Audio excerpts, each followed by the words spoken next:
Welcome back to the True Transformation Podcast. This is your host, Josiah Novak. And today I have my new friend, Matt Choi, on the podcast. Super excited to bring you this epic conversation that took place right outside of New York. We were actually overlooking the New York skyline in New Jersey the night before High Rocks, New York City 2023.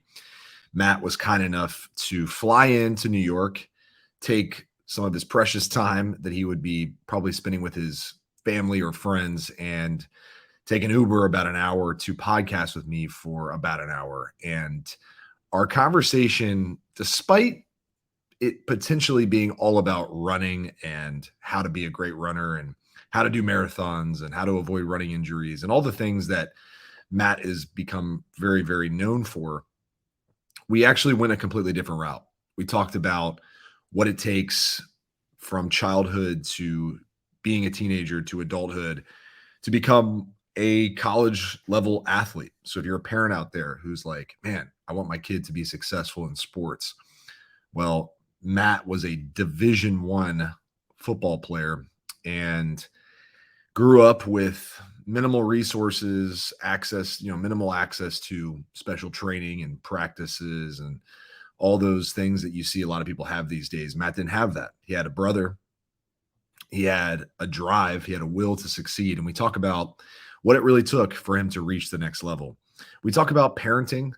We talk about adversity. We talk about what it really takes to be great in life. And we talk about why Matt does things and what his relationship with his parents was like growing up. These are some things that I don't believe Matt has talked about on a podcast before. He's done a lot of podcasts with some pretty amazing podcasts. And so I'm excited to bring this one to you. Matt can be found on Instagram. That's where he's really crushing it these days. And if you just go to Instagram and you look up Matt Choi, I've linked it in the description, of course, but if you want to check it out, he posts some of my favorite content on the internet. It's just at MattChoi_6 on Instagram. And he has recently run, I believe, 6 marathons in 6 months. I believe he just did one as of this recording, the 2023 Grandma's Marathon. Great name, by the way. But you'll love his content and his inspiration. We do talk about a project that he is working on for later this year, where he is heading over to South Korea to run 15 marathons in 15 days. And it's pretty epic stuff. So you'll want to check that out. But nonetheless, sit back, relax, and enjoy this epic conversation with my good friend, Matt Choi. All right. Hey, before we jump into today's episode, just want to remind you that our summer body shred is underway. If you are a guy over the age of 30, or if you're just a badass professional over the age of 30 and you're just like, hey, I got to get myself together, and I'd prefer to lose weight during the warm months because let's just be honest, it's nicer to work out. It's probably a little easier to get motivated in the morning to go train when it's nice weather out. So it's pool season, it's beach season, it's time to drop a few pounds. And I can tell you right now, if you get started today, over the summer, you can drop 30, 40 pounds if you really put in the time and you just follow our 3M system, which you can learn all about at 3mfatloss.com. Go to 3mfatloss.com and you can schedule a consultation with me or my team. What we promise on these no obligation consultations is that we will set you up with your starting calories, with your starting workout plan, with all the things you need to change ahead of getting you in the coaching program. It's on us. We want to get you on the right path immediately. Now, if you're a mutual fit, if we feel like, hey, there's some opportunity here for us to coach you, and you feel like, hey, I need more accountability, I need the support, I need something that will last forever, then we can talk about coaching. But we'd love to just get you off on the right foot. So go to 3mfatloss.com and schedule your no obligation free consultation today. All right, let's jump into the podcast with Matt Choi. All right, bro, this is actually, so I was going to tell you when you got here, but this is the first in-person podcast I've done since before the whole crazy thing that happened in 2020. No way. Yeah, because I was doing almost a weekly in-person podcast in DC. My last guest was February of 2020. And I had like probably 12 guys lined up for that year. Well, so dude, I'm honored. I've been dying to do an in-person show, man. I'm pumped, man. I was like, I this happen. Dude, I love doing pods, but doing them in person, there's a different vibe. And even just like the pre-chat that we just even had, I love that shit, dude. In person is arguably 100 times better. I agree. Because you actually get to meet someone, number 100%. one. And then you're like, this person's way cool. Like virtual, it's just, I don't know. It just feels like you're just kind of going through the motions. You know? And it doesn't stop after just like the conversation's done, right? Because then there's like the pre, the post, and I couldn't agree more. I'm super pumped. I hate hitting like in record. You're like, all right, it's great meeting you or whatever. And you hit in record and then you're like, okay, well, all right. Exit the Zoom room. Dude, I hate it. So yeah, so we had a studio in DC and it was killing it with in person, but I've been telling Ryan, I was like, I cannot wait until we do another one. So I'm pumped that you're here, bro. Dude, hell yeah, man. We are in New Jersey, technically, which is where you grew up. Right? It is. So I feel like I'm back home. I am. You still got a lot of people here? Or? I do, man. I mean, a lot of my family's in North Jersey. My mom's in Delaware. I'm going to be seeing her on Sunday. Jersey's home for me. When you ask me like, you're from Maryland, I'm like, I am, but Jersey's got a special part in my heart. Does it feel like, cause I went to high school in Virginia Beach. And when I go to Virginia Beach, there's still like a different, like, I know everything type of feeling, right? Fair. Like I know the roads. I don't got to do GPS, like nothing, right? Is that the same for Jersey or is it like, or would you say Maryland's more like that? I think Maryland's more like that. Jersey, I would say I don't know it perfectly because I was younger. Okay. So I wasn't driving at the time. So, when you're like on the road actually driving, you have more of that awareness of like, oh shoot, like I know this exit or this like kind of cut road or whatever it is. But I guess because I was here through college, I would say Maryland's more like that for me. Yeah. It's like, it's weird. I don't know. It must be because of when we're driving, right? Yes. Because you're like, there must be something in your subconscious that just maps it out. And then you're like, I don't know, even Northern Virginia, where I've been the majority of my life, it still doesn't have that same feeling as Virginia Beach, which is just a weird thing. It is what it is. But why are you out this way? So what brings you out to Jersey? Yeah. I mean, at first I was going to come and do High Rocks. And you're not because you wussed out, right? You saw me, you saw my calves and I was just like, damn, dude, this guy's loaded. I'm like, fuck, I gotta go do this. The veins are popping out. You're like, is that thing alive? Like what's in there, dude?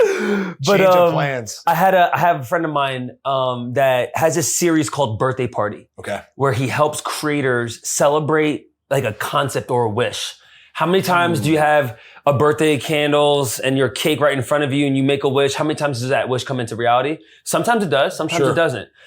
He had this thought of like helping creators celebrate it. Like make a tangible wish, not going to Mars, not yet, but like something that's like in your wheelhouse, right? In your ballpark. So he actually came out to Austin, 2-3 weeks ago and he let me run on the Coda track, the F1 track. Awesome. I was like, yo, I want to run a 5K on the F1 track.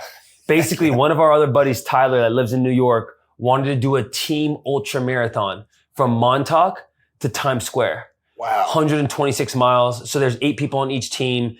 It starts tomorrow, which is High Rocks as well. So I was trying to do both, but it was just becoming a logistical nightmare. So then I was like, all right, like which one kind of is the more bang for your buck? There's going to be a lot of High Rocks. You and I, we'll be able to do another High Rocks, but this run with the production, with the logistics, it was kind of more dime for, like, I wouldn't create that again, Oh, no, it's an experience, right? For sure. It's a memory. It's hard to recreate that. It makes a ton of sense. You're putting a lot of miles in though. So are you like, how much are you running tomorrow? Cause you've been running marathons. Like, I feel like I check your Instagram and it's like, oh, this dude just casually ran his 5th marathon in like 5 weeks. Exactly. 100%. So, I mean, tomorrow will be interesting. I mean, 126 miles, all runners are different levels. So, it averages out to be 15 miles for each runner. Okay. Some might do 20, some might be doing 10, some might do 8, some might do 23. So it kind of just depends on who's your team, the different strategies. So you don't know how much you're running? I don't know. I mean, I'll probably run anywhere from a half marathon to 20 miles, anywhere in that distance probably. Got it. And so you're not like what I would consider a typical runner though, because you got into running a little bit later. Like you didn't go to college for running. Yeah, no. When did you start actually going, hey, I like running, this is my thing? I got obsessed into running during COVID. Really? And it was when I wasn't podcasting in person. You were just crushing miles. I was crushing miles in Maryland during lockdown. So you were in Maryland still? I was in Maryland still. Okay. So 2020, I was working as a personal trainer at Orange Theory. I just had gotten into the fitness industry and I was consuming a ton of David Goggins and like Jesse Itzler and Nick Bare, all these like seemingly ordinary guys that started getting into this endurance sports. And it made me just like kind of like have that light bulb moment of like, oh wait, hold on. Let me see like what I can do. Like I don't fucking love running, but like if I could do something I don't like to do and like improve myself, like get comfortable being uncomfortable, I just started getting obsessed. So now just people see me on social, they're like, dude, you're that runner guy. I'm like, yeah, I mean, that's just good branding, bro. It is. It's like, killing it. It's how people perceive me. Yeah. Then I have my other friends I play college ball with and they're like, dude, I can't believe you fucking run. Like we used to barely do. Yeah. It's like we did 300-yard shuttles and 110s right for football. Yeah. We don't do miles. So oh, man. I think, I'm a story of someone that just reinvented themselves. And I hope that it inspires other people to feel like they can do the same. Like you don't have to put yourself in a box of like, oh, I'm just this. I'm just an accountant. I'm just a football player. And for a long time, that was my messaging for myself. Sure. I think that being in the fitness space and helping just the average person permanently transform their body and their life, right, in the process, I see a lot of people lose weight, right? And then they go like, oh, okay, what's next? Like, I don't know. Like, is that it? I get to the top of what they thought was the mountain. Yeah. Like maybe they get abs for the first time. And then they're like, well, I guess I'm just going to go back to what I did before, eating nachos and watching Netflix or whatever, right? Because they don't know, like, there's so much. Of course. There's adventures to be had, as I say. Like, fitness is the ultimate flywheel when it comes to adventures, running being one of them. Yeah. It's interesting, though, because you and I almost got into running at the same time. 2019, I tore my bicep. And being a bigger guy, like, I'm actually much smaller now than I was then. I'm sure for you, similar deal, background being football. That transition, was it easy? Were you just like, oh, dude, I'm a runner. I didn't even realize. Or was it like, oh my God, I don't know about this running. What'd you play in football? So I was a linebacker. Yeah. So I played receiver. Okay. So you're a combo guy. Like you can definitely run, but you're also a hitter and you're a bigger guy. You hold more mass. As a receiver, you run. Yeah. Not miles, but you're out of the position. You're sprinting a lot. You're fast. Exactly. Yeah. So I had that as my background as like more of a fast twitch athlete that then got into this slower twitch kind of activity. So it didn't come easy, but it's definitely more natural than a lineman trying to start running. Sure. Than a fullback or a running back, whatever it might be. So I think for me, I just started building up small habits and routines to build a strong foundation. Yeah. Right. It's like if you're building a house, if you just build it on with stray or with like, if you don't build it with brick or a good foundation, then it's going to crumble. Yeah. So a lot of my running journey was doing the Murph 30 days in a row. Oh my God. Are you serious? Yeah. So that's actually, that's how you started? That's how I started. So hey, welcome to running. Here's your weight vest. Here you go. 2 miles a day, 100 pull-ups, 200 push-ups, 300 squats. Yeah. And you do that by the end of the month, it's 60 miles. Oh my goodness. 3,000 push-ups, 3,000 pull-ups. Were you doing the straight Murph every day? Or was it just like kind of broken up as you saw fit? Or well, I did. I broke it up into sets, but I completed one Murph every day. That was my workout during the pandemic. Oh, during the pandemic. Yeah. Okay. Now it makes sense because you're at home. The gyms were closed. Yep. So I had my neighbor who was really handy. He made me a freaking pull-up bar in my mom's garage with this metal PVC pipe. I said, Tony, all I need is a bar. Make me this freaking pull-up bar. We put wood on the freaking garage and then I just had a pull-up bar. I just was ripping pull-ups. Oh, I'm sure you're getting just jacked out of your mind. and I didn't wear the vest the first 15 days. So I kind of progressively overloaded it. So I started the first 14 days, no vest. The next 7 days, 10-pound vest. The last 8 days, 20-pound vest. Because I knew that if I just jumped into 20, my body would be in a complete shock. Yeah. Your joints can't withstand an additional pound of just like the mass, right? For sure. So I just slowly progressed into it. But that's how I started my running. And then after that, I did 2,000 jumps every day for 30 days to build a ton of elasticity. Jump ropes, yeah. Okay. So 2,000 jump ropes a day. And I just built a ton of elasticity in my soleus and my calf. And that I also think helped to build a strong foundation of building strong feet. Yeah. A lot of runners now just want to start running, but they have no fucking foundation. Well, why is that though? What do you think is the biggest culprit? Well, I think it's about instant gratification. They see Goggins, they see something, they might see me, they might see you. They're like, oh, this guy's starting to run and he's ripping times, he's building a brand, he's doing X, Y, and Z. I want to do that. Yeah. But no one saw the shit I did the first 90 days, the first year of me making content. No one watched. I had 1,000 followers, dude. You're talking about me because I was the guy like, oh, I can just be that guy. Well, I mean, dude, think about it. I'm ripped, bro. Of course. I can just go run. And it doesn't work like that. No. And then I think running has taught me patience. It's taught me delayed gratification. It's taught me solitude and to embrace the smallest things, because at times when you're running, all you have is your present moment. Even as I bring my phone, I can't look at emails. I can't be doing all the shit that this distraction of a world that we live in offers you. And I think running, for a lot of people, that runner's high is something that in the weight room, you can't recreate. No. I love the weight room, but like there's things about running that offer a different element. And I think it's why so many people gravitate towards it. And it's also very easy to start with. All you need is a pair of running shoes and a decent attitude, and you can fucking start. Yep. You get in the weight room, some people don't know how to hinge. They don't know how to lunge. They don't know how to squat. So there's so much friction when it comes to weightlifting that running is just, I can tie my shoes and step out the door and I could just start. Yeah. A lot of that creates that easy access for people. Did you find, I'm curious, because I went through this like evolution when I started running, where I thought my running form was awesome because I was a sprinter, right? Yeah. And then I actually hired a running coach because I started getting injuries right away, right? Like everything hurt, dude. My knee, I thought I was like, I'm destined to just be like a sack of shit because I can't run. My biceps torn. Yeah. And now I'm just going to ride a bike or something. I don't know. But I hired a running coach. The first thing he did was film me running from the side, running from the front, like all this stuff, right? And he was like, dude, your running form is trash. I was like, what are you talking about, man? I've been like sprinting my whole life. He's like, no, it's a different kind of run, right? So he showed me and I was like heel striking. I was overstriding. I was embarrassed, honestly. Did you have something similar, or was your running form like pretty good from the start? I had decent running form, but if I look at videos, it definitely wasn't as clean as it is now. Okay. I dealt with a lot of shin splints and plantar fasciitis when I first started running because some of my form was just, it wasn't clean. Yeah. So a lot of me recording content was me almost journaling my form. Watching yourself get better. Bro, when I see clips of me 2 years ago and I'm like, fuck, look at my arms. It's like way out of control, overstriding, all those things of most runners when they're starting. It's like, yeah, you don't really know because it's such a primal movement. It is. Anyone can run. Now there's obviously more efficient running patterns, but at the bear level, everyone can go out and sprint. If they're getting chased by a bear or by a dog, if the zombie apocalypse happens, you could sprint. You would find a way. Yep. As you want to get more efficient, as you want to like make sure that you're not getting injured, you obviously can clean things up. But dude, same thing. My shit started to get much better as I put more reps in, got coaches, got people that were way smarter than me about running. And over time, you surround yourself with smart people like in anything. 100%. You get better. And now I feel like an a-hole because I'll be driving down the street and I'll see people running. And I find myself going, whoa, wait, stop. I want to like help them, right? Because I'm like, I've been there, dude. Like, I know, man, I watch videos of myself. I look terrible, right? Now I watch videos, I'm like, okay, clean, right? Yeah. Looking kind of clean. Yeah. But I see people running, I'm like, damn, I know that hurts.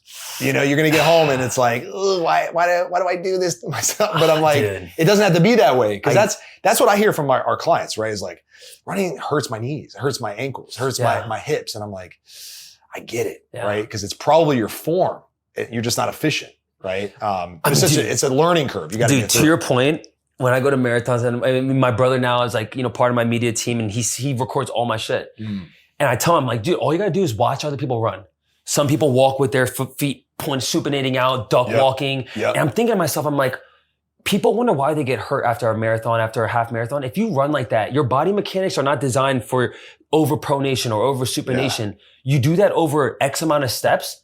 That's not how the body is supposed to move. Yep. And even if you just look at how you walk, a lot of people walk duck-footed. 100%. Right? So if you even analyze just from your walking gait, that's going to transfer into your running gait, your jogging gait. So if you're walking with poor mechanics, that's just a bad foundation leading into a lot of over repetition, 100%. Which then leads to all the injuries. But dude, I cringe at times. I go to marathons and I'm like, I'll be with my wife and be run like this. Babe, look. She knows now, right? Because I helped her with her form. And then we'd be, driving down the street and I'm like, and I'm not the one to judge. I'm like, I want to stop. And you want to help. Yeah, of course. Yeah, you know what I'm saying? I want to like get out of the car and like, you're on camera. Like, let me help you. Right. But like, yeah, I see folks and it hurts my soul because I've been there. But it's crazy you mentioned the jump rope because that was what my running coach told me to do with it. So it was kind of weird. He said, start with the jump rope, right? Get your elasticity, get your feet stronger, that kind of thing. But then pretend like you have a jump rope and run with the jump rope. Yeah. Like you're trying to like skip, like get your gait to match the same, like you're running in place. Yeah. But just move forward, same way. it was a game changer for me. Like all of a sudden I was like, oh, that's what it feels like to land on the middle of my foot. Yes. Right. And yes. it's like, whoa, like that feels good now. 100%. He was like, listen, everybody with perfect running form, even if you've never run a marathon before, should be able to run at a slow pace for as long as you want. 100%. You just go at a slow pace. You should go forever because your body should be able to handle that naturally. Yeah. Unfortunately, it's just not the case now. Of course. With everything we have, sitting down too much, not strengthening our glutes, all the stuff. But I'm curious because you coming from the football background, I would have assumed there'd be some kind of growing pains. Definitely. I mean, also some of my growing pains was I was running hard and fast every day. Oh, that's a big one. That whole concept of the 80-20 PRs. rule. Yeah, like legitimately I used to look at my splits. I'm like, at that time it was like 7:10, 7:15 was like a fast pace for me on a slow day. Yeah. There was no easy days for me. You're like, yo, I'm killing the game. I'm saying, I'm like, every day was a negative split workout. Like I was like, and I didn't really understand as, Nick Bear pushes out a lot of good content. His coach, Jeff Cunningham, they do a lot of good stuff of, really educating while also documenting it. Right. And I love that. And honestly, a lot of the way I create content is similar in that fashion of I'm going to use myself as a test dummy, as the guinea pig to show y'all that you could do this shit. I always ran fast and I had a shit ton of shin splints and plantar fasciitis. The moment I started working with Jeff and he was like, Matt, you need to slow down. Like easy efforts, not like for you is not 7 minutes. It's fucking 9 minutes. It's 8:45. And I'm like, I can go that slow. We got that weight room mentality. 100%, right? I'm just like, go hard. And the moment I started slowing down my runs, taking easy days really easy, using recovery runs and using that 80-20 rule of 80% of your runs should be very aerobic. You should not even be breathing hard. Conversation. Just go out there and have a chat. And then the other 20, the dedicated fast days are dedicated fast days. Yes. And once I implemented that, my body was able to recover. I was shocked. I'm like, damn. I blame Strava, bro. Because, people give you kudos. Of course. Yo, what a killer run. Your splits are fast. And I'm like, I need to be slowing down. And I'm going way too hard. It is the whole, what's funny is a lot of people know me from making my videos of the mile split. Yeah. Like that's how people I copied a couple years. I love it because it's the best. But steal like an artist. 100%, right? People get misconstrued with that because a proper runner will look at my times and be like, oh, Matt's slow. But a lot of people that look at that time, they're like, how is he running 7 minutes? How is he running Casual 6:50? say it's slow. Right? So it's one of those things where too many people get lost in the time. Yes. And they're like, I'm running 8:45. It's slow. It's like, no, you have to understand 8:45 for someone is fast as shit. Also, that's your their heart marathon rate pace. too. 100%. Like if you're running 8:45 and your heart rate's at 125. But I think it's that comparison mindset of oh my God, what Josiah's doing, I need to do what he's doing. I need what Matt's doing. No, you need to do what's good for you and stay focused and locked in on that. And I think that's why also running is a good reflection of yourself because you're not battling against anyone else. But the moment you try to battle against Kipchoge, you realize this is damn near impossible. So it's that reflection of it's you versus you. And I think that messaging for running is a very positive thing for most people. 100%. And do you call yourself a runner? I mean, now I call myself an athlete. I'm a creator. I don't like putting myself in a box because bro, I feel confident that if us three want to go lift right now, I can go lift with you guys. I'd be confident. And then if someone wants to go climb a fucking mountain, let's go do that. Yeah. If you want to go run 100 miles, let's go do that. You want to go in the pool, let's go swim. I could throw the football around. Let's go play basketball. Let's go play baseball. I want to be an athlete. I want to be multifaceted because a long time, Josiah, I was I'm just a football player. Right? So I used to be that guy that was I'm just this, man. I don't want to do nothing else. I don't want to snowboard. I don't want to get hurt for football. So I had my identity so lost in football where now I'm oh shit, I'm in even better shape at 28. Now I can do anything I want, right? And I want to continue to have that framework of just being curious and being a student of just life, right? I don't want to just be oh, Matt's that runner. People classify me as that, but I don't allow society to dictate who I am as a human. I love that. When you were a kid, did all you play was football? Mostly football, and I played basketball as well. When did you start playing sports? How old were you? I was 11 years old. My mom, first thing I played was soccer. Because my mom was Korean, so she's yo, you guys are not playing football. Soccer's awesome, man. Soccer's dope. Football, proper football. Yeah. So that was my first thing, and then I got into flag football right after that, and I just found a love for football. Were you just a natural athlete? it came very natural to me. Okay. And even my mom was just shocked. Like coaches would come up to her and be like, you're like, he's going to succeed. And even at 11, 12 years old, like I was dominating. Starting at 11 is late. Like it seems, being late. a dad of two boys, it seems late. But why did you start late? I'm just curious. My mom put us in instruments and like other shit. And as a single mom, like she didn't have as much support and access to provide us all the extracurricular activities. Sure. She's working 2-3 jobs just to put food on the table. So me and my brother, like we were always active because we were 90s babies. Like, like, right? Like you weren't on the phone, like, and we didn't have all the systems. So we're outside, we're just playing. But naturally, she started to put us into sports, like when she had more income, and we started taking off. And it was kind of like after school programs was our ability to release like our childhood. Yeah. Cause it was like, we didn't have much of that as a kid. So, it was a little later for us compared to how early kids start now. But then I talked to kids that start playing football in high school. Yeah. Freshman year at 16 years old. So I'm like, I kind of got a good middle ground, I guess. For sure. I mean, my buddy John Madsen, he never played a down of high school football. Played for the Oakland Raiders. Just because he was a great athlete. Yeah. Tried out for college, made it, and then went pro. Scored a touchdown in a real game too. So yeah, he wasn't a sucker. It was good. I'm curious though, so 11, but what about your dad? Did your dad want you to play sports, or was he just like, whatever, you do what you need to do? I mean, when I was telling you before, my dad lives in Queens. My mom was in Jersey. And when we moved to Maryland, like my dad didn't have as much say, you know, like he was very far away. Like it was more distant. I mean, I was always connected with my dad, but he wasn't in the like weeds of the day to day, right? Sure. So it wasn't like he was telling my mom, like, you need to put them into this or do that. It was more just like she let her parent us. And he would just provide from a distance, right? So he never really dictated anything. But my dad used to play soccer when he was a kid. So that's kind of when we started playing football, like, I mean, proper soccer. Football. He loved that. He didn't really understand American football, right? Where's your dad from? He's from Korea. My parents are both Korean. Both Korean. Okay. Gotcha. He's more traditional, still very traditional. My mom's way more Americanized. So it's kind of like we grew up a lot more just like American culture. So was it more strict? Sorry, I'm bouncing around a little bit. I'm just curious. Was it more strict when you were with your dad? It's funny. I mean, strict in the sense of more traditional values and like culture. Like we eat a lot more Korean food and shit like that.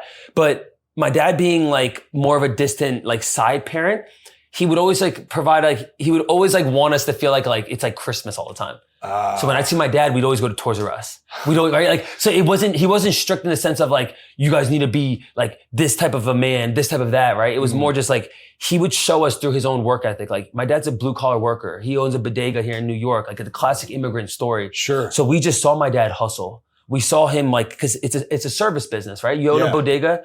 People coming in, they're getting sandwiches, they're getting cigarettes, they're getting beer, whatever. But he wasn't like the strict, like father in that sense, because he wanted us to feel like it's Christmas all the time, honestly. And sometimes me and my brother took advantage of that. We knew that when we went to go see my dad, it's like, we're going to go get a new Game Boy. We're going to get a game. We're going to get like the things my mom couldn't always give me, my brother, because for her, it was like, all right, we're going to get food on the table. Make sure you guys have what you need, but it was never in excess. So it was kind of that. So my dad wasn't the strictest, but he always made us feel like we could get what we want in a sense. Sure. So your mom gets you into sports at 11. You have a natural ability. So we'll fast forward a little bit. You went and played college ball, but I'm curious to know from 11, 12 years old, what was that journey like? I mean, was your mom like constantly getting you to sports, or were you just like so naturally good the coaches were like, hey, yeah, he's going to work his way up. He just needs to show up, or was it like camps and coaching and like putting you in everything possible? It was the most minimal and me just taking advantage of it. Dang.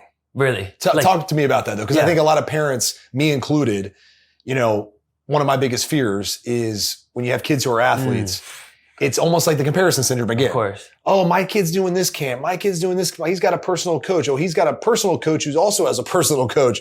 My kid's got a nutritionist. You're like, he's 8. What the hell? Yeah. Right? So there's this fear that I don't want to screw it up for Of course. Right? It sounds like your parents didn't screw it up for you, obviously, but I want to know kind of the strategy that took you from the 11 to ultimately a D1 player. This is amazing because I've never chatted about this, and I think it's going to hit so home for you and just the audience. But I think, Josiah, because my dad never pushed it either, my mom never even thought I could go earn a scholarship. Like, it wasn't even a realm of reality. For us, it was always focus on school, focus on academics, and that allows you to play sports. If you're not doing good in school, you're not going to play sports. I was the worst student, but I loved fucking football. My mom never told me to go play football. My dad never me and my brother chose that as our love, right? And it would be to the point where me and my brother would go play out on our own.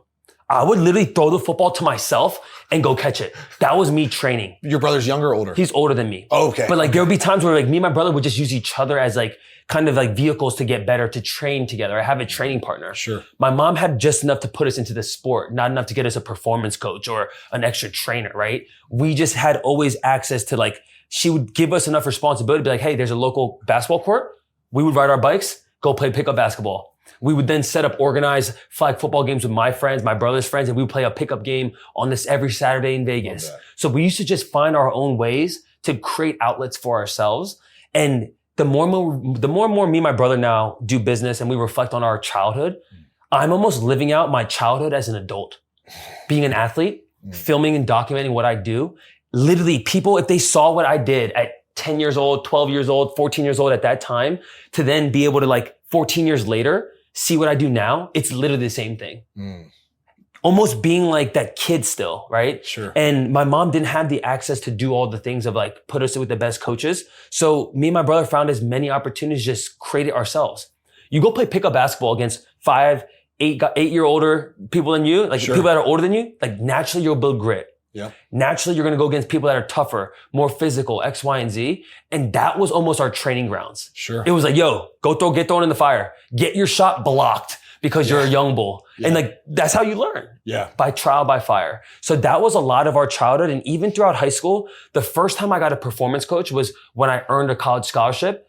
And going into after my senior year, going into my first year in college. That was the first time my mom was all right, you need to gain weight. You're about to go play Division I football. Now let's invest into a coach. Let's invest into a trainer. But prior to that, it was all just the high school program that I had at the high school I went to, Quince Orchard, which was a pretty dominant high school in terms of a public school. Yeah. And that was just a foundation of just hard work. So you just had a desire for it. I fucking loved football.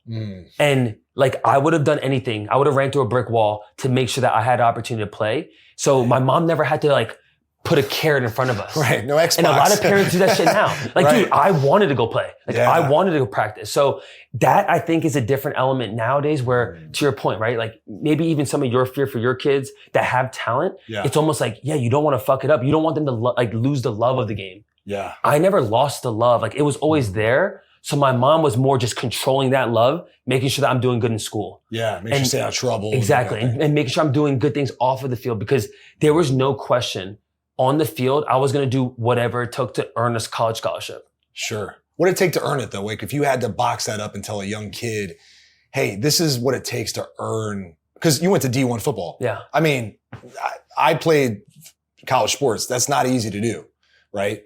What does it really take to earn something like that? I mean, there's a level of passion that you just hopefully have as a kid, right? If your parents are the one that if the parents trying to relive their dream through their kid, at some point the kid's not going to want to do it no more, right? Because when you wake up at 5:30 in the morning and you're having to do up downs in the fucking cold in New Jersey, if you're doing that because your dad's telling you to do it, you're screwed. You're done. So there's a level of passion, understanding what sacrifice is, right? You have to sacrifice who you are today for what you want to become. A good story for this is my junior prom. I went to junior prom just like most kids do in high school. The next day was a big showcase for a lot of college scouts. You know how it is in high school. There's always ways to drink. There's always ways to sipping. Yeah, of course, right? You have the after party and you want to go hook up with girls or X, Y, and Z. A bunch of my high school teammates, we all basically went to junior prom, but the next day we woke up at 6:00 and went to this showcase. Basically sacrificing this quick memory that most kids live up for. Sure. For who you want to become. The next day, I earned my first scholarship, a Division II school, University of Charleston. I balled out at this camp. Damn. And that moment right there, I just realized oh shit, this route, most kids would have just stayed at junior prom. They would have partied. They would have hooked up. They would have done the thing of living the high school in the moment facade, right? And I think it's stories like that. It's sacrificing who you are today for who you want to become. Dang. And that's what it takes to go earn a college scholarship, to go play in the NFL, to start a business, to do whatever you want in this world. Everyone wants things so fast. Yeah. They want to live in the moment. And I get that. You get one chance to live, but if you want to do awesome shit in this world, if you want to be different, you have to take a different route. And even in that example of like being 17 and being like, yo, I have senior prom. Why am I tripping over this? Like, I still got to go. I just didn't get to go to the after party. It's not that serious. And I think for most high school kids, all you know is high school. You want to be cool. You want to be in the cliques. You want to have a cute girlfriend, all this shit. When in reality, like that shit just fades. And I think the more you realize that like you need to always invest in yourself because no one else is going to do it for you.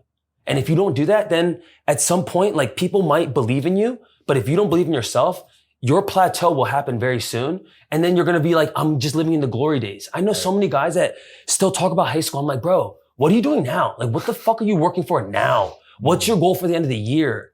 And like, I went to 2 back-to-back state championships in high school, all the things. So many people still live in that. I'm like, bro, you know, that's 8 years ago. You're a young buck, bro. I know. I'm like, but I'm saying, like, you're making me feel so old right now. I know, but no cap. I'm gonna use a cool term. 2 weeks from now is my 20-year high school reunion. No shit. You know who's not going? This guy. Because I got no desire to go. And I got people that I'm cool with, right? Like I know people and we're cool, like Facebook friends or whatever. But I told my wife, I was like, man, like I don't even know what I would talk about. You know what I'm saying? Like life is like, I'm a different person, different chapter. Talk about baseball days, like, talk about football, You know, like those things, like, it doesn't bring me like the joy I thought it might back then, right? Like, 20 years from now, we're gonna be on the front porch, smoking cigars, talking about, we went to state championships for baseball, we lost, but, but it sucked. I mean, I remember we were all crying our eyes out, oh, my life's over. I know. And then it's like, now I give a right? Like, you know, I got 2 boys, that's what I care about now, right? Like, that's my life, and I got this. But it's crazy you say that because that awareness is gotta be 1 in a million for kids that age. Dude. You know what I'm saying? Like, but I remember that love of the game for baseball. I remember waking up early, driving to showcases by myself, taking my mom's beat up van, driving 2 hours to Williamsburg, Virginia to do a showcase. 4:00 in the morning because I had to be there at 6 by myself in the rain because my mom was like, well, I can't take you. I got the kids. Like I got to do other stuff, right? So you got to go. My high school coach was paying for it. So like, I'm being there, right? I'm not missing this. But it's like, I feel like you have, it's almost like, I don't know, man. I want to ask you this because I think this is where I'm trying to get to. I feel like it's kids who don't have it all handed to them in some sort of way. Bro. Is that it? That's got to be part of it, right? I didn't have TV, cable TV. I didn't have no video games. None of that crap. I had a wiffle ball bat and a backyard. That was all I had, right? So of course, sports is my outlet. Yeah. That's my imagination. It's everything, right? Creativity, everything. Creativity, right? It's like, I think maybe my deep fear, and we should talk about this, is like, we got to recreate that for kids now. Because bro, you got free video games on the phone now. Yeah. You don't got to go buy an Xbox. Yep. You got it right there, an app away. I think there's something to that. 100%. You got that hunger that there's something missing. So it's like, I got to go get this, right? I got to go get this. I'm going to sacrifice junior prom, drinking and taking shots or whatever. Cause like, tomorrow's the day. Yeah. That's going to build something for me for that I can really put my hat on, right? There's something to that. I love that you said that. Adversity is a fucking strength, right? Like the reason I was so passionate about football was like, I also knew that was my ticket out. Like my parents are divorced. My mom is not going to be able to pay for me to go to a 4-year university. Facts. If I didn't earn a college scholarship, it's community college or the military. Yep. So if that's my ticket of like all my other friends, like they have 2-parent households. They're going to go to their dream school. I'm not applying to Penn State. I'm not applying to University of Maryland or any of these schools that all my friends are applying to. I'm like, I don't even want to go down that route of the 4 years of college being my best years of my life. Like, screw that. And to your point, I always tell my brother this. I'm like, the way that we grew up created this chip on the shoulder. Not having anything, not having handouts, created this chip on the shoulder of how I still have it now. And that ability is something that sometimes when you have shortcomings, it does create strength. You look at so many kids that have, they're spoon-fed everything. They're trust fund babies. They go through so much more mental health issues and just like internal self-esteem issues and self-awareness issues because all they know is money. Sometimes that's worse. And if you think about the world that we try to create for ourselves and for our families is comfort. Yeah. It's stability. But sometimes in reality, not having those things create this armor effect of like, you're callousing yourself in a different way. Goggins talks about it all the time of callousing your mind, right? Armoring yourself because when life throws shit at you, how are you going to respond? If you've just been given everything silver spoon platter and something happens, you freaking fold like a cheap chair. Right. So if you don't have that grit, if you don't have that like ability to respond and be resilient, at some point when life throws a fucking jab at you, a gut punch at you, it throws something that you can't handle, you'll see what you're made of. Right. But I think in those moments, to your point, I always tell my brother, I'm like, understand that use your history, use your past, and use it as a strength. Right. Because so many kids had way more than me and my brother. At the same time, so many kids had it worse. Sure. So that level to like have some level of perspective and gratitude of like, yo, we didn't have it the best. We didn't have it the worst. I'm going to utilize what we got, what we had, and use it to our advantage now. And I think that's where I live now, where it's like, dude, I know plenty of people that had it shittier than me and my brother. But there's a lot of people that had it way better. And the ability to kind of stay even keeled and grounded in that, I think is part of my success. And it's part of my strength of like, I don't allow the highs get me too high and the lows get me too low. Especially in this age, just now, all this shit on social, all the distractions, all the admiration and the hate. The love, all that shit, bro. Like, right? Yeah. The ability not fake to let, love, fake hate. All of it. Like not letting that get to your head and feel like, now I have X amount of followers. I got money in the bank account. I'm some fucking guy. Like, no. Like I give back so much of my time. I do so many things that are not revenue focused because I just feel like I want to be a human. And it's human shit. And that's how, the biggest thing my mom taught me is like, at the end of the day, it's about how you make people feel, right? And that, learning that from my mom just through her own actions of her, seeing her work, seeing her hustle. And then for me to then go work a corporate job, a job that I fucking hated. But the biggest lesson I learned in that job was treat the janitor how you would the CEO. So many people want to kiss the feet to the CEO and learn how they got there, X, Y, and Z. And they feel like they can only learn from someone that's a top dog.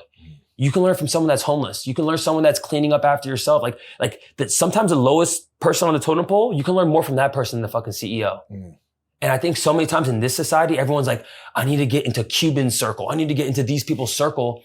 When in reality, sometimes the person that you're seeing right in front of you, you can learn so much through that person if you just hear, if you listen, and you have an open perspective of like, yo, at the end of the day, we're all human on this earth, right? We're all having a human experience. Facts. And some people have it different than others. And that's what it is. But I think too many times nowadays, because of social, because of all this shit, like we only look up to the people like, yo, they're billionaires. I need to fucking know what they're thinking. Yeah.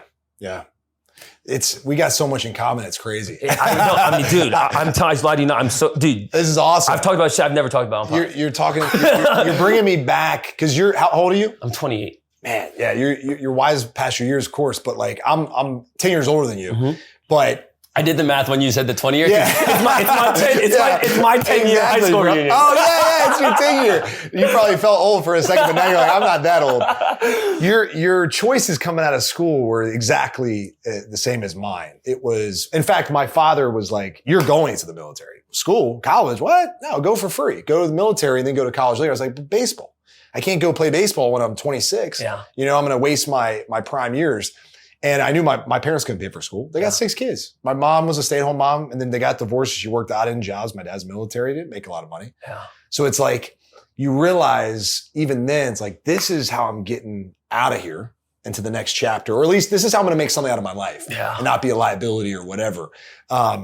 It's interesting though, because there's this quote, and I'm sure you'll appreciate, you've probably heard it 100 times, but it's weak men make hard times. Hard times make strong men. And then strong men create good times, and good times create weak men. And it's this cycle. And I'll say something. This isn't about me on this show, it's about you, but I'll say something I haven't said before. This keeps me up at night because my kids have it really good. Yeah. They want to do a camp. Yep. Yeah. You want to go, got coached by the Redskins a couple weeks ago, Commanders. Yeah. East Coast, baby. We got to rep the Redskins. But, they go get coached by the Redskins players, right? That's not cheap. We do soccer camps. We do everything. Yeah. And it's driven really by my desire to do everything I couldn't do as a kid. Because all my friends were doing it, bro. I lived in this neighborhood where it was like, it was the poor neighborhood. Mm-hmm. But like 2 blocks away was the rich neighborhood. And then 2 blocks that way was like the hood. So I was just like you. I knew people who had nothing, who were the best athletes I knew. Yeah. And then the kids who were like, I'm like, you suck, dog. Yeah. But your parents think you're awesome. And you're going to 18 camps. So you get the rankings because you're paying for the damn rankings. 100%. Like you're paying for that was the old school blue check. It's real. You paid for the ranking, dog. The fucking rivals ranking. Yes. I'm like, you son of a, right. So I know exactly what you went through. And it's just like that hunger that it creates. And also the awareness is like, man, I could be on that side where I got nothing. My dad's not even, I don't even know, they don't even know who their dad is. I didn't have a great relationship with my dad, but at least I knew who he was. Yeah. And my mom cared, she was in my life. Their mom is never home, right? And then the other side where it's like, man, you're so spoiled. Like I know this vibe. It's so my question is like, and you're not a dad yet, but like I'm sure you will be, you'll be an amazing dad one day, but it's like, you want to create this struggle. Yeah. But you don't want to see your kid hurt. You know what I'm saying? Of course. And I'm going to tell you what I'm doing. So all I'm doing, because I don't know any other way to do it right now, is I'm putting them in uncomfortable positions as much as I can. Whether it's sports, learning, business, whatever.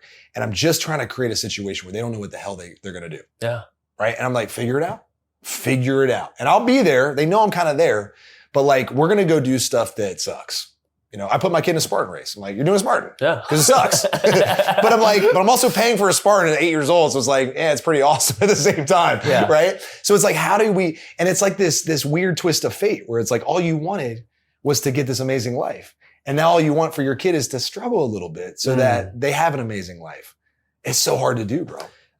I think you're going about it in a way that is actually tangible and it makes sense. Like it's logical. I mean, I don't see why a parent like in your situation would go put themselves in a Section 8 household. Like, no. It's only so much you can do. Yeah, there's only so much you can do, right? But I think what you're doing as a father, it's like, creating uncomfortability within the comfort. Right? They know that they're going to have a place to sleep at night, but hey, we're going to go cold punch. Yes. We're going to go do this thing. We're going to go Spartan race. We're going to go, you're going to learn a new skill. 100%. Yeah. There'll be time to play on the game, the system, whatever it is, but there's also going to be time where you're going to be a student. You're going to go learn an instrument. You're going to do this sport. You're going to do this activity. And I think above all else, and you're right, I'm not a dad yet. So it's hard for me to even give advice. I love what Gary talks about because Gary Vaynerchuk's the same thing, right? He came from a household, lived in Queens, 8 people in a household. And he's like, how do I teach my kid? I want him to have perspective. I want him to be grateful for what he has and be kind as shit to people. If your kid is doing those things, man, you're a proud ass dad, right? If he's a good kid, if he's a good human first, that's all that fucking matters. He might not be the most hungry in his sport. He might not be the most hungry in business, but if you are, as a father, are teaching him the morals of what it is to be a good man, a good human, like, that is a lot of shit that most kids don't even have now. Right. So I feel like I would go about it in a way that you are. I would create as much uncomfortability within the comfort that he has and do it in a way that is respectful for you and your family and your situation. But yeah, create uncomfortability. Like I think it works in fitness. It works for adults. It's going to work for kids. Yep. And at some point you're going to get the feedback loop from your own boys of like, Dad, like, I appreciate it. I guarantee in a couple of years when they start to mature, they're gonna be like, yo, I appreciate you doing that. Or Dad, it was kind of crazy that you did that shit for us. Like, whatever the feedback loop is. I mean, I think the dopest thing about parenting is that there's no rule book. There's no rule book. There's no blueprint. Right? Yeah, no, there's no, I'll tell you this in advance. Don't waste your money on the baby books. They don't tell you anything. They tell you the same things, but once you get the kid, you're like, that doesn't work. You got to adjust it, right? It's like a game plan. It's like a client that's different. Ultimate game of chess, man. You don't even, it's a surprise box is what it is. You don't know what's coming out. You can't, predict their personality. And then you have 2 and one's different than the other. So you thought you had it figured out, and the next one comes and you're like, oh man, they're so different. Like they're not going to respond to the same stuff. I think to your point, I guess what I can speak on is like, I didn't always have my dad wasn't the strongest father figure in my life. I gravitated more towards mentors and coaches. Those were the people, and I think that's why I love sports so much. My mom gave me this self-esteem, this love in the household, but there was no man that was like, yo, man, like, you're crushing it. Good job, right? So coaches became that for me. Coaches that were like, yo, you're going to do awesome practice today. Way to work hard, way to hustle. Like all those things that positive reinforcement. I think as a father, like if you can provide that to your kid and he knows that you're there to support him, that you're going to be there and be honest with him when he fucks up, but you're not going to judge him for his mistakes. Like that's what I would want. Like that's the type of dad I want to be. People are like, yo, Matt, you're a runner, you're a business, all this shit. I'm like, no, I already know that my biggest thing is to be when I'm a dad, I want to be the best fucking dad. Period. You are going to be the best dad. And like, that's going to end up being like what drives me. And right now it's not in the season of my life, but when that is, I know that all the shit I'm doing right now is to showcase to my kid, like, this is what it is to be a man, to own your shit, to be vulnerable, to be authentic, to make sure that you take accountability for your mistakes and your successes. And I think if you do that, man, you'll look at yourself and be like, yo, I did the best I could. And then at the end of you already know as a kid, kids got to fuck up on their own and then learn from their mistakes. As parents, you can't be a helicopter parent forever. And you could put them in the best things and the best resources, the best coaches, but at some point the kid has to make a decision. What do they really want to do? And if you can do that as a parent, I think that's a fucking success. Whether they go to the NFL, MLB, or they just own their own business or they're an employee. Right. Like if they're happy doing what they love to do, I think that's all that matters. This is powerful stuff, man. I love it. I love Dude, it. This is I can't wait to see you become a dad. You're going to be a great dad. I'm fucking pumped. You're already creating and I had this like secret project that I'm working on called Sons. And I haven't talked about it publicly. This is the first time, but it's a book and it's also going to be a podcast where I have guys on who have kids and we just give like the best advice, right? And we create this like, this just endless amount of opportunity for young men to learn from a vast array of people, right? Because my wife's family comes from Afghanistan. And like the father figures on that side, man, they have a whole different perspective I'm sure. on life, the world, whatever. Sports too. They love sports, but like totally different sports. And my kids get that perspective. And now I was like, man, you know, I know as a man, like my knowledge is limited in some aspects, right? Like I know a lot, but like I want the mentorship to be something that is accessible for young men, right? It's such a massive thing. It was a massive thing in my life too. So it's something that I know as you become a dad, and you know, that chapter is probably, you got a couple of years, but you're getting there. The way your social's growing, you might have some opportunities really soon here. But at the end of the day, it takes a village, right? To raise a young man. But not just that, it takes a group of strong men to raise a great man, right? And if if you don't have a great dad, or if you didn't have a great dad, it's like, it's not the end of the world. Like I'm living proof. You had a great father, or at least better than what I had. He's in your life, but it's not the end of the world, right? There's mentors, there's coaches, and like the accessibility that we have now. Oh my gosh. But I want young men to get that, right? I want them to get that access and realize, hey, I don't gotta like being an island or isolated. Yeah. I can get mentorship, right? Which is such a big deal. I want to ask you though, because I know your time's super valuable, man.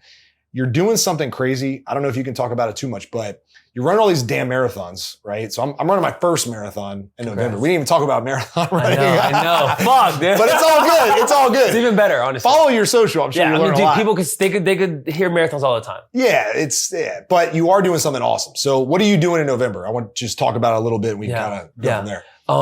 So to your point, this year I set a goal to run a marathon a month just to, one, challenge myself, right? People are always like, Matt, like you ran a marathon. Why do you keep doing them? It's like, I don't want to be that guy that ran it once, put the 26.2 on the back of their car and tells them once again, the glory days of when I ran my first marathon. I love the factor of every race is a different challenge. Every time you show up to that race, it's a different adversity that you're facing, right? So I'm doing a marathon a month, but in November, I want to go back to Korea. And there's this thing called the Four Rivers Trail. It's 392 miles. Close to the DMZ border where North and South Korea is. You run through all the way through Korea. Obviously, it's a physical feat. I want to attempt 15 marathons in 15 days. You do the math, it would cover 393 miles. 15 days in a row. Wow. So that would be 393 miles. It would cover that entire bike trail. Yep. But even more so, I haven't been back to Korea for 21 years. My dad sent me my brother when I was 7 years old. My brother was 10. And that was the first time I saw my dad's side of the family. They all live in Korea. My mom's side lives all here in the States. So it was the first time for me to like soak in culture. I grew up so Americanized, so whitewashed. All my Korean friends that are more Korean, they're like, man, you're so goddamn white. Bro, you're white, bro. You're white, bro. And I used to be embarrassed about my culture as a kid. My mom would pack like kimchi and like different Korean foods. And I'd be like, Mom, like, just pack me PB&J, like, cause like all the kids are making fun of me at school. Right. And like, it was literally that insecurity of like not being proud of where I came from. Right. The funny thing, Josiah, if I could stay here and have dinner with you, I'll be like, yeah, let's get Korean food. Oh, hell yeah. I want to show more people now, like what my culture is all about. It's the bomb. And because Korean culture and Asian culture has gotten more popular over the past couple of years, now it's easier to feel like it's cool. But for such a long time, I didn't want to show that part of my life, right? That part of who I am. So part of the thing about the career trip is like, I want to showcase and hopefully inspire other immigrants, other people that look like me, that are Asian, that whatever it is, to be proud of where you came from, especially if you're a young kid. Don't try to hide in the shadow of your fucking culture. Like, stand up and be like, yo, this is who I am and this is where I come from, right? And I want to then, as I do this 15 marathons in 15 days, stop by small farms, stop by small towns, eat with the locals, talk with the locals, and be able to have that interaction of just like being human once again, but soaking in my culture and where I came from. So it's obviously a physical feat. Sure. People have done crazier shit than that, right? William Gu just ran across America 55 miles a day. Dean Karnazes has ran 50 marathons in 50 days. So it's not that it's still a physical feat, right? Yeah, it's 15 crazy. fucking marathons in 15 days. But even more so, I want it to be about culture. I want it to be around an immigrant story, someone that's Korean American coming back to his hometown. And I want to create a documentary where it's showcasing a lot of that, not just this physical feat. Bro, that is sick, man. I get hyped up about stuff like that. Like, I like adventures. 100%. It's like an ultra almost. Anything. So like fitness is so cool because like fitness can be used to do things that have really like at the end of the day, like not much to do with fitness. Like in this case, it's storytelling. It's storytelling. It's inspirational. It's uniting people, right? It's coming together around a cause. It's influential on many different levels. You have such a vast array of followers. I'm sure the diversity in your followers is crazy. So you'd be like inspiring a lot of people to maybe do something too, right? For their own culture. But you're using fitness as a low hanging fruit. It's the vehicle to make it happen. Oh, I love it, bro. Like that's honestly like, that is what fitness is all about. Bro. It's just the lowest hanging fruit to improving or winning in every part of your life or creating something that will help others win. Man, that is so cool. It's relatable. Right? Yeah. Like, dude, for a long time, I thought football was going to be that vehicle for me to speak up for Asian culture, for Koreans. The fact, Josiah, that it's running, something that I used to hate to do, is the vehicle that I can now even make a greater impact. It continues to fuel me and inspire me to just keep doing this shit and not stop, honestly. Yeah. It's crazy. I mean, it's funny because my kids are Afghan or half Afghan, right? And I was Googling the other day because I'm sick. I was like, NFL Afghan players. It was like a big fat zero. It has never happened. So I was like, well, it's soccer it is. But no, but it's just like, but the world's changing, right? And I said this years ago. I said, because I'm married, we have a mixed family.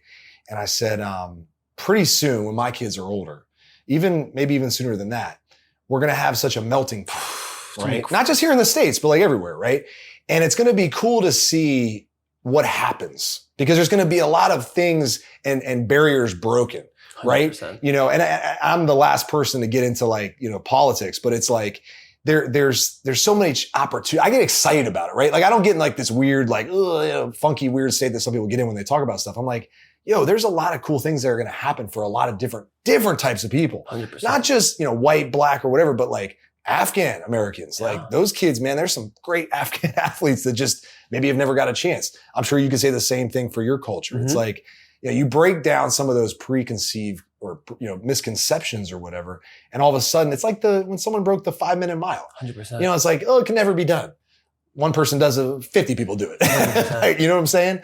And it just takes that one guy to be like, yo, check out what I'm doing. And it's like, well, he looks like me. It opens the floodgates. Yeah. Like that's crazy, bro. So awesome. So are you going to start training for that now? Or is that just something that's going to be, you'll be ready because you're doing a damn marathon every month. Part of it is the marathon a month kind of like, I just want that distance to feel like it's just like it's very feasible. Like I don't, there's you don't not get like psyched out about it. Exactly. There's no anxiety when I go into a marathon. I'm like, it's not even to get cocky or arrogant about it. It's just like, I know how my body's going to respond. I know what feeling I need to do. I like challenging myself with feeling, whether it's going more fat with ketones, whether it's going crazy on carbs. Like I want to just challenge myself now with the distance by feeling it differently. But to your point, I don't go with much anxiety when I go to a marathon. I'm like, I can complete this race. It's different than running a PR, right? We chatted about it before, like that ability to just stay very elastic off the ground. Like a lot of people should hold that pace for more than just a marathon. Sure. So also with this distance, it's going to be like, if I have to walk a little bit, I will, right? Sure. So it's like, dude, it's not a race. You're just not a getting race, through it, right? I'm getting through the distance and that's all that matters. But yeah, I think I'm so mentally prepared. I'm mentally equipped. My body it's going to just tag along on the process. You'll kill it. There's a good warm up for you in, I don't know if you know, end of October in DC. There's a nice little Marine Corps marathon, baby. You gotta come run with me, man. My first ever marathon. I might have to come pop in. I'm going to be ready, man. I'm going to crush that. You're going to kill it. Yeah, I'm not going for a slow time. I'm going to hammer that joint. I love it. I love that. Dude, I appreciate your time, man. I know you got other things to do, other people to see, but this has been an absolute pleasure. You blew my expectations out of the water, man. Bro, I'm not going to lie. I'm glad that you didn't do you must research this. This literally felt like the cameras, like this just felt like a conversation. Like 100%. I've chatted about shit. I've never, honestly, I say that. I don't say that a lot because a lot of people, dude, you could have gone the marathon route, but it would have been very similar to a lot of my other pods. Yeah. But like the actual in depth of like you as a father, me growing up without a father figure in my life, like that shit, sometimes that emotional story, like, bro, it was a home run. I appreciate that, man. Yeah. You always go into situations where it's weird because I've gotten used to it now, but where you know someone from online. Yeah. And you're like, yeah, I follow this guy's stuff. By the way, just not to blow smoke up your ass, but your content is the best. I love your account. It's freaking awesome. Bro. I steal like an artist from it all the time because it's inspiring. And as a creator, I'm like, yo, this is fire. I got to make my own, right? So your content is great, but you follow someone for a while and then you're like, I wonder if they're like that in person. And I've met a lot of people from online in person. Some of them are cool. Some of them are not. Yeah. And it's like, you always have that little voice in your head. Like, I wonder if they're going to be cool. You blew my expectations out of it. You're awesome, man. You're a good dude. Bro. Yeah. I appreciate really, really good dude. I really appreciate that. Where can people connect with you? Not that I won't share where your stuff is, but like, where's the best place to connect with Matt? Yeah. I mean, you guys can follow me on Instagram, on TikTok, on YouTube. Instagram and TikTok, Matt Choi _6. And then YouTube is just Matthew Choi. Are you big on YouTube too? Because I follow your YouTube. Are you like putting out a lot? Like, is that like a big to do? The past year and a half, it's been a major focus to do more long form. Okay. Because now so many people see me on short form content. Like I'm relaunching a pod as well. So like that, definitely get me on YouTube because like you'll see a lot more storytelling. The Korea 15 to 15 will be there. It'll live there. And I'm just investing more into that just in terms of like challenging myself as a creator, right? Like, doing long form is different than creating shorts. It's so hard. It's tough. We're doing long form this weekend at the IROX. It's tough. It's storytelling, but it's longer stories. You have to be more intentional with it. Really think about like what you're trying to captivate while also still being authentic. So definitely check me out on YouTube. But it's been a big commitment. Yeah, it's awesome. Well, dude, once again, your time's awesome, valuable. Appreciate you being here, man. I appreciate you having me, man. This has been fun. Epic. Yeah. I can't wait to our paths cross again, bro. Appreciate you, man. Marine Corps. I love it. Love it. Go. That wraps up today's episode. Thanks so much for listening to the True Transformation Podcast. And don't forget to check out Butcher Box. My kids are absolutely over the moon with these chicken nuggets. You can get chicken nuggets for a year plus 10% off your first box when you go to butcherbox.com/true and use code TRUE, TRUE, at checkout. Go check them out. They're great friends of mine, and man, they have an incredible product. Excited for you to check out their meats, their nuggets, and just make eating healthy that much more convenient. Until next time, life moves fast. Make it count. Talk to you soon. Peace.